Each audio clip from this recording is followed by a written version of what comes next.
Stop making excuses. Stop talking about what you plan to do. Stop talking about what you want to do, what you're going to do, what you're gonna do. Just start and understand that courage comes. Not courage, sorry. Understand that support comes when you have courage to start in the first place. Don't be waiting for a big support group or your partner to cheer you on or your family members, whoever. Like, just start now. Excuses are tiresome, boring, and at some point it gets embarrassing as well as you get older, because you realize that everyone around you is doing what they believe is best for themselves, or they're simply going after what they are passionate about, and you should do the same. You are supposed to change for the better. Now, when you change for the better, you might notice that some people might say you've changed, and they might have like slight remarks, or they might seem disgusted or quite uncomfortable. But change is supposed to make people uncomfortable. And that shows growth. So don't be discouraged by other people or family members or friends or even your partner kind of being a bit like, oh, you've changed. Like, they're supposed to feel uncomfortable. And every time they'll adjust to that new change, and hopefully they will change for the better as well. So don't look at change as a bad thing. You're supposed to change for the better. You have the autonomy, you have the responsibility, as well as the control to decide where your life goes, where it could be. And yes, there is external influences or external factors that may impact how your life plans out. However, you are the author of your own life, so embrace that fact and realize that if you want more in life, you've got to simply do more. So if you want a life full of abundance, whether it's wealth, health, success, love, you have to be prepared to give more and do more in order to receive that thing. So example, if you are looking to have your dream body by summer, it's best to start now. Like, look at healthy dieting plans, go to the gym more often.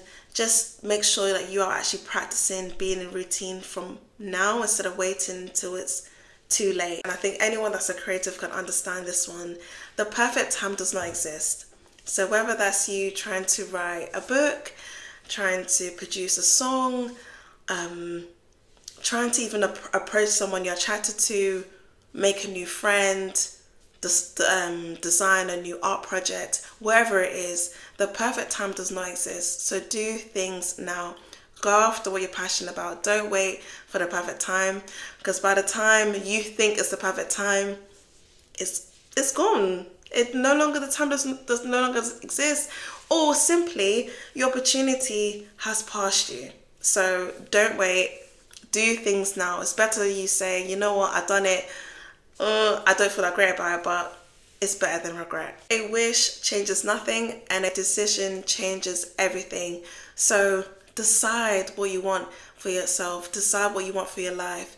Make that choice. Have the autonomy. Embrace the fact that you are in control. You are the author of your life. And as I said earlier, yes, there'll be external factors that may influence you, such as maybe your job, your environment, people around you. However, you spend most of the time with yourself, so you are in control. You are accountable. Remember that a day of worry is more exhausting than a day of work. So simply do that task. Do that task. And if you're overwhelmed, break it down into smaller steps. So that's what I do. For example, like as a teacher, I will plan out my day, such as like in the morning, I'll make sure I got my resources printed. Maybe in the afternoon, I'll prepare for the next day. When I come home, I do subject planning, or I will do some extra CPD or whatever it is. Like, plan out your day or plan out your week, and trust me, it helps.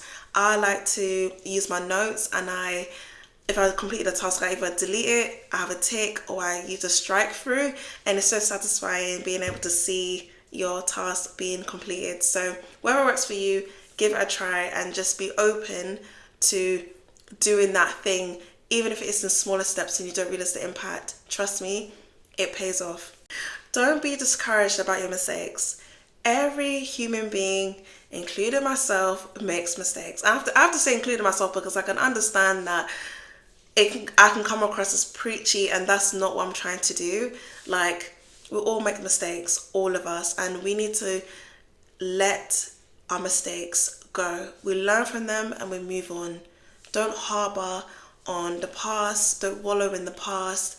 learn from it, or at least if you're creative, write about it, draw about it, like make a song about it, or even share your lesson with someone else. There's so much ways to benefit from a quote unquote sad thing or a embarrassing thing. Make it a funny story. Like, it's okay. Don't be traumatized, or don't be, what's the word, paralyzed by your past. Let it go. You are a secondary school teacher, a lecturer, a primary school teacher. It's important that your students embrace the fact that they can change their narrative and they are capable of so much more. So whatever profession you're in anyway, just make sure that you are doing the best you can to embrace that you have the autonomy and responsibility to change your life. You're the author of your own life, and you can change your story at any time. Anytime. Also, you can always rediscover yourself. Like, don't put yourself in a box. Don't pigeonhole yourself. There's so much to learn out there. There's so much hobbies for you to explore. Like, be open to new things, to new experiences, to new people, to new love. Like, don't put yourself in a box. You can rediscover yourself over and over and over again. Embrace the fact that you have extensions of yourself as well. So, for example, as a creative person myself, I love poetry, I love writing, I love art. The list goes on. Like, and also within those hobbies, I like different types of that said hobby as well. So there's so much ways you can really rediscover yourself and find out that you may enjoy this thing more than the other, but embrace the fact that you're not one-dimensional. We are three-dimensional, and we can have multiple interests at the same time simultaneously. So don't pigeonhole yourself. Embrace all the extensions of yourself, because all these extensions make you you, and that's a beautiful thing. Hi, this was Amaris Gray. I hope you've enjoyed my video, and I hope you feel more powerful and you realize that you have the autonomy. Either make better choices or make excuses. It's always down to you.